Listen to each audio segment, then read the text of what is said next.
Good afternoon everybody and welcome back. I'm going to be looking at the fuel system today. So the first job is going to be get the car jacked up at the back so I can get underneath, and I'll show you the fuel hose that I'm using.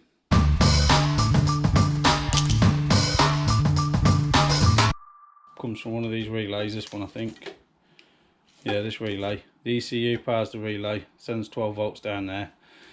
That needs to run all the way to the back of the car where there'll be an in-tank fuel pump. Which then the other terminal on the fuel pump will go to earth. That'll be the fuel feed. So this pipe comes up here. I've still got the original fuel line here. That's going to act as my return, so I need to extend that to go onto the fuel rail return.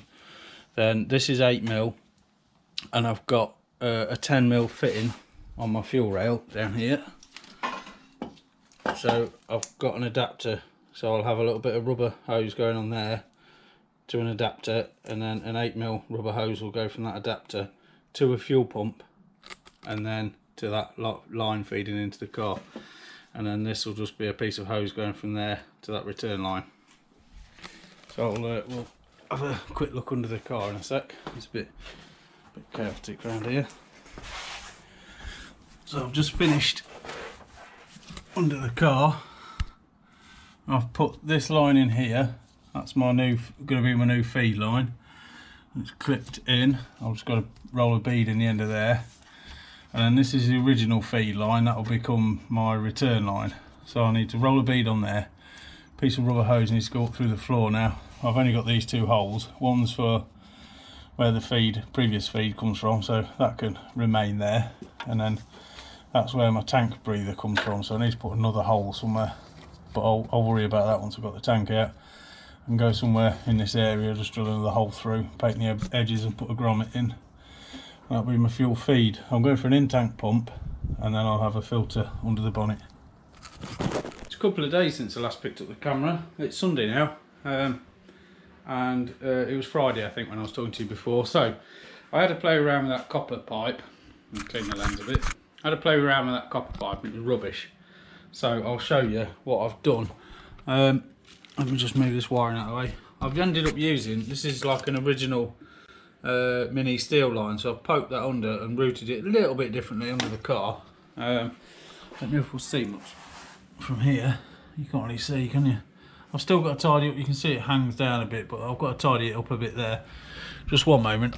Right, see if we can get a bit of light on things. Right, you can see just up there, the steel pipe comes down. I've got to tidy that up into the clips around the side, and that now runs all the way down the car onto the by the rear subframe.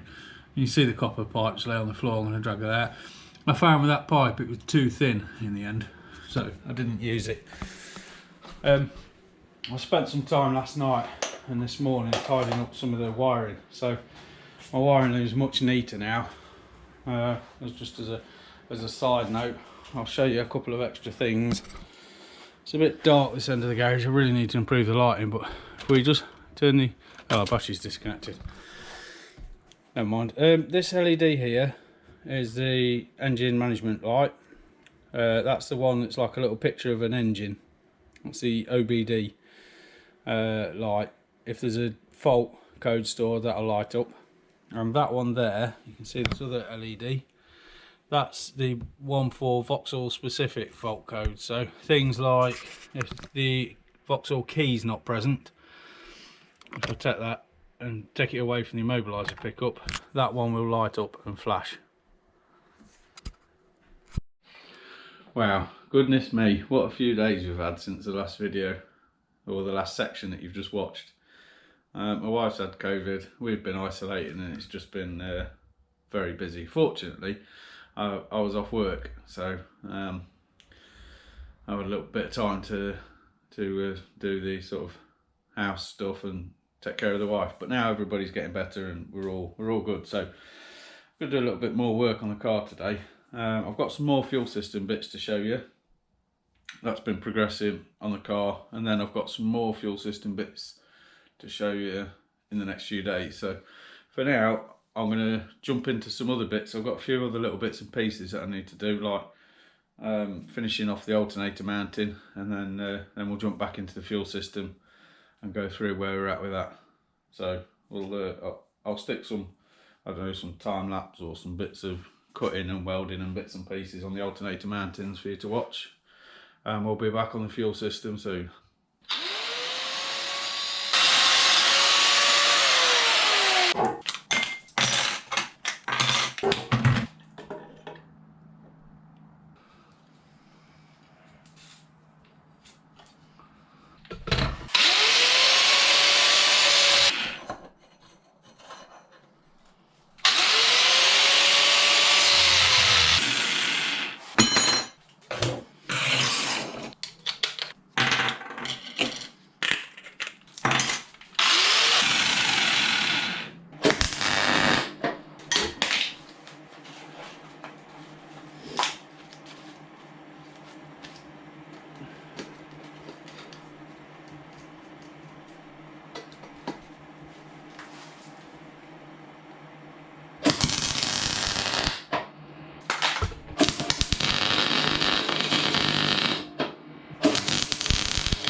So the last few bits of footage I've been working on my alternator mounting. Capped off the end here and tidied that end up so that gives it a bit more free movement, and then I've made this bracket, which is just a piece of 30mm box and a piece of flat steel, and then I've put a threaded end in there so that adjuster bolts to, which means I can apply tension to the alternator belt like that, moving that bolt in and out all the way up to there, which is about furthest it goes. So next job I'm going to do is work out the length of the belt. It's a 5 rib belt I need.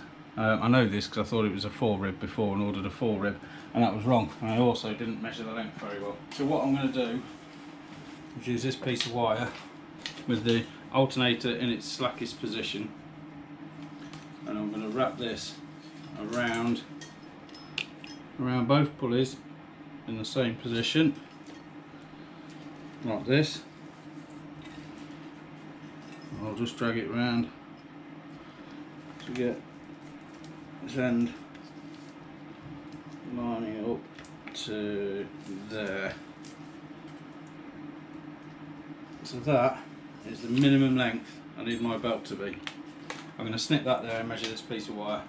So I've just measured my piece of wire and it came in at 75 centimetres. So the belt that I need is a 5 rib, so 5 PK, and the PK is the spacing, which is the Vauxhall was the PK.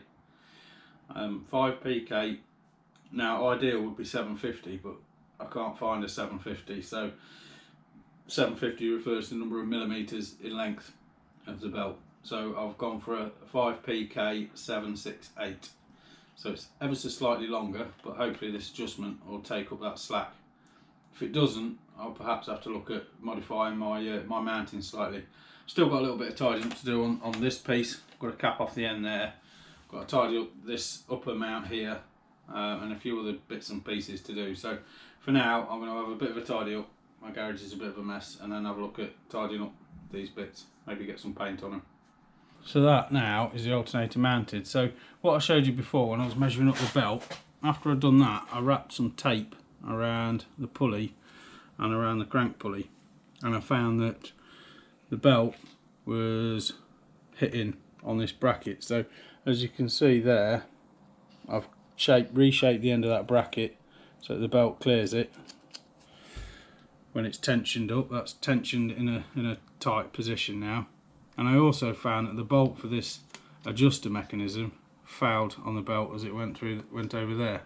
You can see it's a bit melted because it's still quite hot there. So I cut the tab off this side that this bolt went through, welded a new one on that side, and mounted the whole assembly on this side. I have got at the minute just a load of washers as spacers in there to space that off. So I may well try and come up with a better solution for that.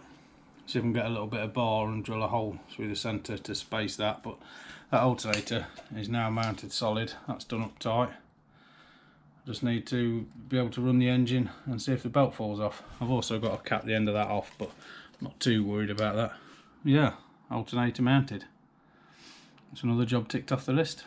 So that was the alternator bracket done. It's all mounted up now. I'm still waiting on a belt to come. It's the next morning now since the bits of video you just watched. I'm going to talk you through what I've done since with the fuel system, and then I think we're going to call it a day for this video. It's already gone on for 12-13 minutes or something, which is a little bit on the long side, isn't it? So I'll show you current state of the fuel system. So I've still got this line here. That's going to be my return. That was the original feed line. And then I've put a rubber hose where this metal pipe comes up. It's a little bit on the long side at the minute. I do need to trim that back, but I've left it long on purpose just till I've confirmed the routing. This is 8mm ID J30R9 hose, so that's safe for the new E10 ethanol. Then I've got that comes up here to a filter, fuel filter. That's a Nissan Micro fuel filter. I just need to buy or make a bracket to mount that. That's going to fit on the bulkhead there. Some more of the 8mm ID hose comes round here. And then, I don't know if you can just see in that gap there, there's an adapter that goes 8mm to 10mm ID hose that then comes around, and you can see it just in there, going onto the fuel rail just there. It all needs clamping up and that, but that'll be basically the feed into the rail, and then I just need to take a rubber hose from there down to there. So I need to order some of that 6mm ID hose that will make that route, and then I need to order some more 8mm hose because I've used up what I've got to go at the back end when I fit a fuel tank. And that'll be it for the fuel system, for now at least. I've still got a few more bits to do, a bit more hose to order, some clamps to get and all that sort of stuff. I've got to run my wire all the way to the back of the car for the pump, and then fit a fuel tank. So still a little bit of work to do yet, but I think we're 12 or 13 minutes into this video, aren't we? So we need to get moving. I've been spending a little bit of time working out some more costs. I've been spending money and selling parts to get money back, parts that I bought previously. So we're up to a total cost of £67 at the moment, which I'll take you through in the next video, and we'll have a bit of a chat about the cost. I might even do a separate cost update video. see how that goes. We'll see. Hopefully next I'm going to be working on the exhaust system. I'm waiting for some more bits and pieces to come. I've got some stainless steel tube, a silencer for the centre, and some V-band clamps. I've ordered an exhaust manifold flange that hasn't arrived yet, and I've got some bends and bits and pieces to make a manifold out of. So I've got most things I need except the manifold flange and a rear silencer, and I still need to get a back box of some sort. The one that was fitted to the Mini was 1.75" inlet, and I need 2", so that's not really ideal. I could put an adapter on and fit it, but it's not really ideal. So bit of work to do still on there, and that'll hopefully be the next video. So I'll stop rambling now and see you again next time. Thanks for watching.